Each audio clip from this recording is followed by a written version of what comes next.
Actually, New Federal State of China, we did so much research on American corporations because they have a lot of power, not only economically, but politically, home and abroad. So a CCP regime aimed to subvert the United States, going to hijack that power. So tell us a little bit more about what you know, how the CCP actually hijacked the power from those corporations and pressure them doing the things they want them to do to America.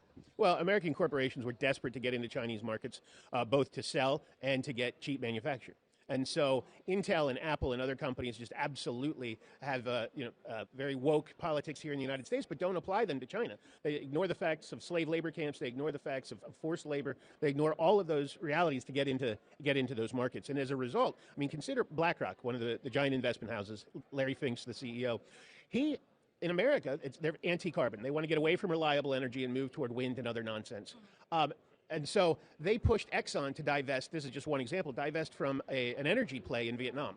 Well, guess where that energy, it's not like the carbon's going to be kept in the ground. That energy play ended up being sold to a Chinese company, a Chinese Communist Party related company, because all Chinese companies have some party influence.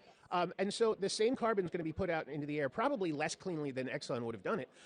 But Larry Fink got some points with the Chinese government, the Chinese Communist Party, for making that happen. And so it's that company. We found out recently that Goldman Sachs has an ETF that funds a subsidiary of the main maker of Chinese nuclear munitions at a time when the Chinese government is ramping up its nuclear arms manufacture and its threat to the United States. So corruption all through American industry in kowtowing to the communist government.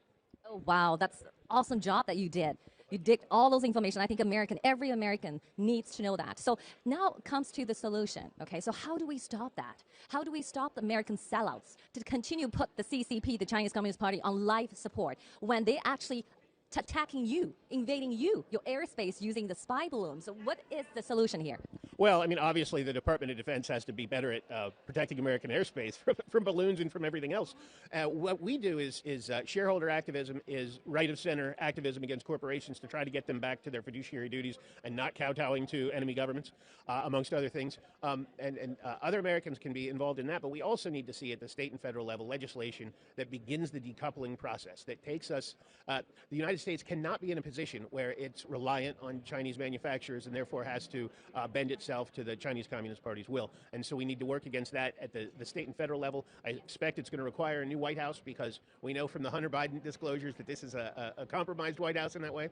But I think we're likely to see it. And I think that after the pandemic and what we learned collectively, we understand that we can't, I mean, we never relied on Soviet manufacturers during the Cold War. We can't rely on Chinese manufacturers in what's shaping up to be a new Cold War.